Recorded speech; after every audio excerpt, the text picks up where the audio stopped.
آج میں کچھ دوسری باتیں آپ کو بتاؤں، وہ یہ ہے کہ وہ کون سے لوگ ہیں جن کے لیے فرشتے دعا کرتے ہیں. فرشتے دعا کرتے ہیں. اللہ کے رسول صلی اللہ علیہ وسلم کی حدیث گرامی ہے کہ ان اللہ و ملائکتہ یصلون علی الصف الاول.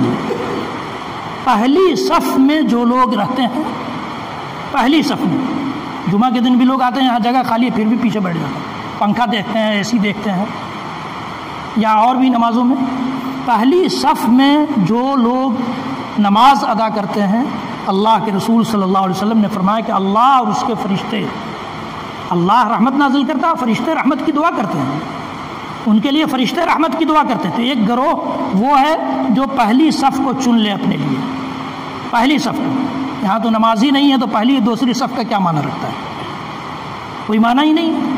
نماز سے بار بار کہے جانے کے باوجود ہمارا سماج نماز پر جتنا ظلم کرتا ہے، پہلی صف میں جو لوگ رہتے ہیں ان پر اللہ رحمت نازل کرتا ہے اور اللہ کے فرشتے ان کے لیے دعا کرتے ہیں. دوسرا پوائنٹ، دوسرے وہ لوگ ہیں کہ مسجد آئے، آدھا گھنٹہ ٹائم ہے فجر کی نماز میں، آدھا گھنٹہ پہلے اذان ہوئی ہے، اذان ہوئی مسجد آ گئے، اذان سے پہلے آ گئے اور آئے، 2 رکعت نماز پڑھی انہوں نے، تحیۃ المسجد پڑھی یا جو سنت ہے اس وقت کی وہ سنت پڑھی اور بیٹھے رہے، انتظار کرتے رہے نماز. دنیا کی باتیں نہیں کی، دنیا کی باتیں نہیں کی. تو اللہ کے فرشتے ایسے لوگوں کے لیے بھی دعا کرتے ہیں، ایسے لوگوں کے لیے بھی دعا کرتے ہیں. اللہم اغفر لہ، اللہم ارحم، کہ اللہ ان کی مغفرت کر دے، ان پر رحم فرما. تیسرا پوائنٹ یہ ہے کہ جب تک ہم نماز پڑھنے کے بعد جہاں ہم نے نماز پڑھی ہے وہاں بیٹھے رہیں گے، جب تک بیٹھے رہیں گے ہمارا وضو نہ ٹوٹے اور ہم دنیا کی کوئی گفتگو نہ کریں کسی سے اور اللہ کی حمد و ثنا کرتے رہیں، تو اس جتنے دیر بیٹھے رہیں گے اتنا دیر تک فرشتے دعا کرتے رہیں. اس لیے کہ اللہ رب العالمین کے پاس فرشتوں کی تعداد کی کمی نہیں ہے، فرشتوں کی کمی نہیں. میں نے بتایا ہے آپ کو کہ فرشتوں کی تعداد کا علم صرف اللہ کو ہے. بس اس سے اندازہ کر سکتے ہیں فرشتوں کی تعداد کی کثرت کا. وہ حدیث بھی بیان کی ہے ہم نے کہ بیت معمور جو فرشتوں کی عبادت گاہ ہے اس کا روزانہ 70,000 فرشتے طواف کرتے ہیں، اور جن فرشتوں نے ایک بار طواف کر لیا ہے قیامت تک ان کی دوبارہ باری نہیں آئے گی، قیامت تک ان کی دوبارہ باری نہیں آئے گی. آپ سوچ لیجئے کہ ہم لوگ کتنے دن کے گزرنے کے بعد آج یہاں زندہ ہیں اور کتنے دنوں کے بعد قیامت آئے گی. روزانہ 70,000 فرشتے طواف کرتے ہیں، طواف کرتے ہیں. جو فرشتے قیام کی حالت میں اللہ کے سامنے قیام کر رہے ہیں، جو رکوع کی حالت میں رکوع کر رہے ہیں، جو سجدے کی حالت میں سجدے کر رہے ہیں، سجدے ہی میں رہیں گے قیامت تو اللہ رب العالمین ایسے لوگوں کی دعا کے لیے بھی لگا دیتا ہے فرشتوں کے کہ وہ بیٹھ کر دعا کرتے رہیں. ان لوگوں کے لیے جو نماز کے بعد اپنے مصلی پر اپنے سجادہ پہ بیٹھے رہتے ہیں اور دعا کرتے رہتے ہیں، اللہ کی حمد و ثنا کرتے رہتے ہیں.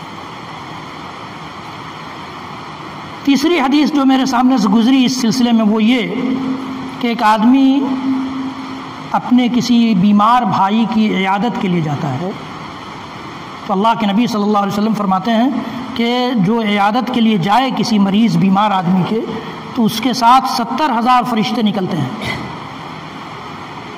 70,000 فرشتے اس کے ساتھ نکلتے ہیں. اور وہ عیادت کر کے چلا بھی آئے، وہ 70,000 فرشتے اگر وہ صبح کے وقت نکلا ہے تو شام تک اس کے لیے دعا کرتے رہتے ہیں، اور شام کے وقت نکلا ہے تو صبح کے وقت تک دعا کرتے رہتے ہیں. یہ اللہ کے نبی صلی اللہ علیہ وسلم کی حدیث گرامی، اللہ کے نبی صلی اللہ علیہ وسلم کی یہ حدیث. اسی طرح سے اللہ کے نبی صلی اللہ علیہ وسلم نے ایک حدیث میں فرمایا کہ ایک شخص تھا جو کہیں جا رہا تھا تو ایک نیا اجنبی آدمی اس کو ملا اور کہا کہ تم کہاں جا رہے ہو؟ کہا کہ میں فلاں آدمی سے ملاقات کے لیے جا رہا ہوں. کہا کہ کوئی احسان ہے تمہارے اوپر اس کا کہ اس کا بدلہ چکانے جا رہے ہو؟ کہا کہ نہیں، احسان نہیں ہے، وہ دیندار آدمی ہے، اللہ کا نیک بندہ ہے، تو میں اس سے ملاقات کی خواہش رکھتا ہوں اس لیے جا رہا ہوں. تو اس آدمی نے جو ملا تھا اس نے کہا کہ میں اللہ کی طرف سے تمہارے لیے بھیجا گیا ہوں، میں اللہ کا فرشتہ ہوں اور تمہارے لیے مجھے دعا کرنے کا حکم ملا ہے، میں بھی تمہارے ساتھ چلتا ہوں. یہ فضیلت اس شخص کو حاصل ہے جو بلا کسی دنیاوی غرض اور مقصد کے اپنے کسی بھائی نیک جو اللہ کا نیک بندہ ہو اس سے ملاقات کے لیے جائے، اس سے ملاقات کے لیے جاتا ہے۔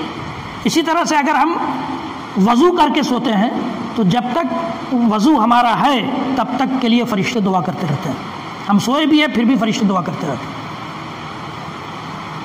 ہم کسی اپنے بھائی کے لیے دعا کرتے ہیں، اس کے غائبانے میں کسی نے ہم نے دعا کے لیے کہہ دیا یا نہیں بھی کہا، ہم دعا کرتے ہیں، جیسے فلسطین میں معاملہ آیا، سیریا میں معاملہ آیا، یا افغانستان میں پورا ہلچل مچ گیا، یا اور بھی دنیا کے کسی کونے میں ہمارے کسی مسلمان بھائی کو کوئی تکلیف ہے اور ہم دعا کر رہے ہیں، تو اللہ کے نبی صلی اللہ علیہ وسلم فرماتے ہیں کہ فرشتہ یہ دعا کرتا ہے، یہ کہتا ہے اس آدمی سے کہ تم نے جو دعا کی ہے وہ بھی اللہ تعالیٰ قبول کرے اور اللہ تعالیٰ تمہیں بھی اسی کی طرح سے نعمت دے دے، تمہیں بھی اسی کی طرح سے نعمت دے دے، فرشتہ دعا کرتا ہے۔ اسی طرح سحری کھانے کے لیے جب ہم اٹھتے ہیں، چاہے رمضان میں ہو چاہے نفلی روزوں کے لیے ہو، تو سحری کھانے والوں پر اللہ اور اس کے فرشتے پر اللہ تعالیٰ رحمت نازل کرتا ہے اور فرشتے رحمت کی دعا کرتے ہیں۔ تو یہ چند چیزیں تھیں جو مجھے ملی تھیں احادیث، اللہ کے نبی صلی اللہ علیہ وسلم کے احادیث میں، تو میں نے سوچا کہ اس کو شیئر کیا جائے آپ سے۔